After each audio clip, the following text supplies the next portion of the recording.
AP రాజకీయాల్లో కీలక ప్రకటన చేశారు మహాసేన రాజేష్ సంచలన ప్రకటన చేశారు. ఇప్పుడు అదే చర్చనీయాంశంగా మారింది. పవన్ కళ్యాణ్కు మద్దతు ఉపసంహరించుకుంటున్నాము అంటూ ఆయన సోషల్ మీడియాలో ఒక పోస్ట్ చేశారు. జనసేన అభ్యర్థులను ఓడిస్తాను అని ఆ పోస్ట్లో శపథం చేశారు. పవన్తో పోలిస్తే మాకు జగన్ బెటర్ అంటూ రాజేష్ ఆ పోస్ట్లో పేర్కొన్నారు. పవన్ వల్ల జరిగే అనర్థాలు ప్రజలకు వివరిస్తామంటూ రాజేష్ అంటున్నారు. ఇప్పటికే చాలా సహించాం, ఇక తగ్గేదే లేదు అని ఆ పోస్ట్లో పేర్కొన్నారు. జనసేన పోటీ చేసే అన్ని స్థానాల్లోనూ చిత్తుగా ఓడించడానికి పనిచేస్తామని మహాసేన రాజేష్ అంటున్నారు.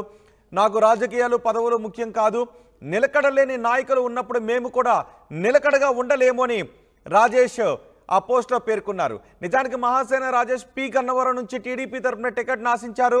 అక్కడ జనసేన వ్యతిరేకించడంతో ఆయన పోటీ నుంచి తప్పుకున్నారు. పి గన్నవరం నుంచి జనసేన పోటీ చేస్తోంది.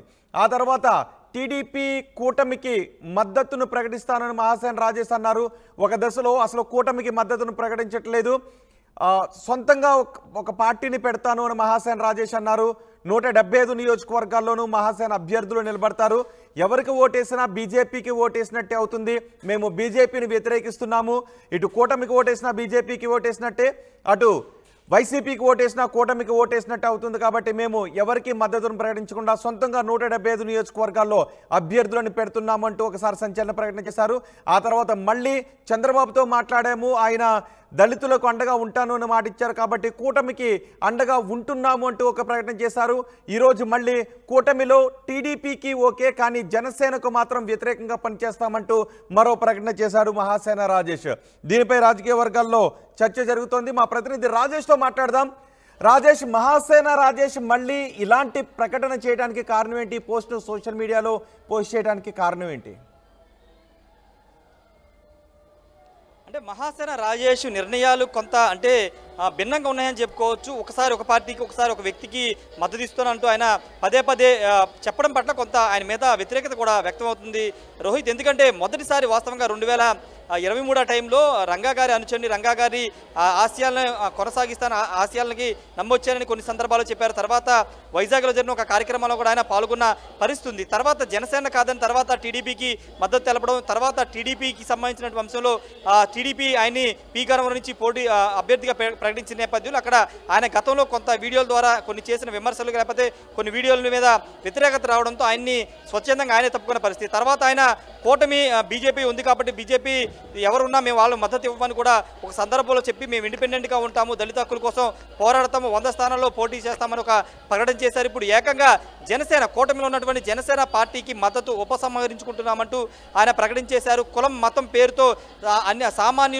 సామాన్యులపైన దాడులకు వ్యతిరేకం అంటూ అంబేద్కర్ చెప్పారు. కాబట్టి అలాంటి వాళ్ళతో మేము జత కట్టలేమంటూ ఆయన చెప్పారు. ఇప్పటి వరకు చాలా సహించాము, జనసేన వల్ల చాలా అనర్థాలు చోటు చేసుకునే అవకాశం ఉందని కూడా మహాసేన రాజేష్ చాలా స్పష్టంగా చెప్పడం చూసాము. వాటితో పాటు మాకు పదవులు ముఖ్యం కాదు, రాజకీయం ముఖ్యం కాదు, పేదల కోసం పేదల సమస్యల మీద పోరాడమే తమకు ముఖ్యమని కూడా రాజేష్ మహాసేన చెబుతున్న నేపథ్యంలో ఇప్పటి వరకు ఎందుకు ఇన్ని స్టాండ్లు మహాసేన రాజేష్ తీసుకున్నారని దానిపైన స్పష్టత లేదనే చెప్పాలి. ఎందుకంటే ఆయన్ని ఫాలో అవుతున్న చాలామంది కూడా రాజేష్ మహాసేన ఎందుకు ప్రతి సందర్భంలో నిర్ణయాలు మార్చుకుంటున్నారనే ఒక విమర్శ కూడా చేస్తున్న పరిస్థితి అయితే ఉంది. ఎందుకంటే టీడీపీ తరఫున, తర్వాత లేకపోతే జనసేన తరఫున మద్దతుగా ఉండడం, తర్వాత కూటమి తరఫున సీటు వచ్చిన తర్వాత ఆయనే స్వచ్ఛంగా బయటికి వెళ్ళడం, తర్వాత మళ్ళీ ఇండిపెండెంట్గా ఉంటాము, 100 స్థానాల్లో పోటీ చేస్తామని చెప్పడం, మళ్ళీ ఇప్పుడు జనసేనకి మద్దతు ఉపసంహరించుకుంటున్నాం, చంద్రబాబుకి మద్దతు ఇస్తామని చెప్పడం ద్వారా, భిన్న అభిప్రాయాలు చెప్పడం ద్వారా ఖచ్చితంగా ఒక కన్ఫ్యూజన్ అయితే మహాసేన రాజేష్ క్రియేట్ చేస్తున్నారనేది చాలా స్పష్టంగా అర్థమవుతుంది. అయితే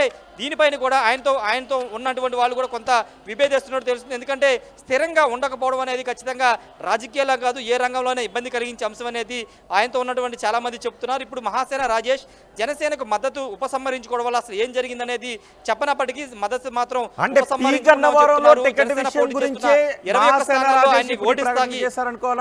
పి గన్నవరం టికెట్ విషయంలోనే మహాసేన రాజేష్ జనసేనకు వ్యతిరేకంగా ఈ ప్రకటన చేశారని అనుకోవాలా ఇప్పుడు, లేకపోతే ఇప్పుడు తాజాగా ఏమన్నా జరిగిందా?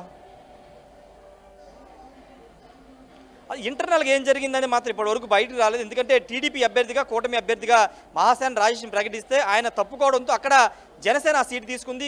గిడ్డి సత్యనారాయణ అక్కడ అభ్యర్థిగా ప్రకటించిన నేపథ్యంలో అప్పటి నుంచి మహాసేన రాజేష్ కొంచెం ఇబ్బందికరంగా ఉన్నారు. ఎందుకంటే తన సీటుని జనసేన తీసుకువెళ్ళిపోయిందనే భావనలో మహాసేన రాజేష్ ఉన్నట్లనే అనిపిస్తుంది. ఎందుకంటే ఆయన స్థానంలో జనసేన సీటు తీసుకుంది కాబట్టి కావాలనే ఇదంతా చేశారు, బ్యాక్గ్రౌండ్ ఇదంతా చేశారని ఒక ఆలోచన అయితే వాళ్ళ నుంచి వస్తుంది. కానీ ఇప్పుడు బయటికి ఇవన్నీ చెప్పకుండా కేవలం జనసేనకి మద్దతు ఉపసంహరించుకున్నామని చెప్పడం వెనుక కారణాలు ఏంటనేది తెలియాల్సి ఉంది. ఒకవేళ నిజంగా సీటు వ్యవహారమే కారణమా, లేకపోతే ఏదైనా జనసేన నుండి అక్కడ స్థానికంగా ఉభయ గోదావరి జిల్లా ఆయనకి ఏదైనా వ్యతిరేకత వస్తుందనేది చూడాల్సిన అవసరం ఉంది. ఎందుకంటే గతంలో ఆయన జనసేన పార్టీ కాపుల మీద కొన్ని వ్యాఖ్యలు చేసిన వీడియోలు అప్పుడప్పుడు సోషల్ మీడియాలో వైరల్ అవుతూ ఉంటాయి.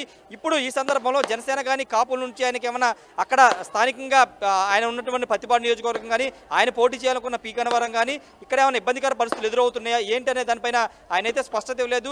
ఖచ్చితంగా మహాసేన రాజేష్ తీరుపైన అయితే కొంతమంది విమర్శలు వ్యక్తం చేస్తున్నారు. ఆయన అభిమానించే చాలా మంది కూడా ఆయన తీరునైతే ఇష్టపడలేదని చెప్పాలి. ఎందుకంటే ఇన్ని స్టాండ్లు తీసుకోవడం కరెక్ట్ కాదనేది వాళ్ళ అభిప్రాయం. మరి మహాసేన రాజేష్ ఎందుకు ఈ నిర్ణయం తీసుకుంటారో ఆయనే తన వీడియో ద్వారా చెప్పే అవకాశం అయితే కనబడుతుంది. ప్రస్తుతానికైతే జనసేన పోటీ చేస్తున్న 21 స్థానాల్లో ప్రజాస్వామ్యబద్ధంగా రాజ్యాంగబద్ధంగా వాళ్ళని ఓడించడానికి మేము పనిచేస్తామని చాలా స్పష్టంగా చెప్పిన నేపథ్యంలో ఇప్పుడు చంద్రబాబు కానీ పవన్ కళ్యాణ్ కానీ ఆయన పిలిపించి మాట్లాడతారా లేకపోతే వదిలేస్తారని చూడాల్సిన అవసరం ఉంది. ఎందుకంటే పార్టీకి కూడా కొంత ఇబ్బంది కలిగించే అంశం అని చెప్పాలి. ఎందుకంటే ఎన్నికలకి 4-5 రోజుల ముందు ఇలాంటి స్టేట్మెంట్లు ఇవ్వడం ద్వారా అది డ్యామేజ్ అయ్యే అవకాశం ఉంది. ఎస్సీ ఓట్ల బ్యాంక్ కానీ లేకపోతే ఆ నియోజకవర్గాల కొంత ఇబ్బంది కలిగించే అంశం ఉంటుంది. కాబట్టి చంద్రబాబు చొరవ తీసుకుని ఏమైనా మాట్లాడతారా లేకపోతే ఏం చేస్తారనేది చూడాల్సిన అవసరం ఉంటుంది. ఇలాంటి సందర్భాల్లో చాలా సందర్భాల్లో పార్టీ లైన్ దాటి ఇండిపెండెంట్గా పోటీ చేసిన వాళ్ళు లేకపోతే పార్టీ వ్యతిరేకంగా మాట్లాడిన వాళ్ళని ఇప్పటికే టీడీపీ సస్పెండ్ చేసిన నేపథ్యంలో ఇప్పుడు మహాసేన రాజేష్ని కూడా టీడీపీ నుంచి సస్పెండ్ చేస్తారా లేదనేది చూడాల్సిన అవసరం అయితే కనబడుతుంది. రోహిత్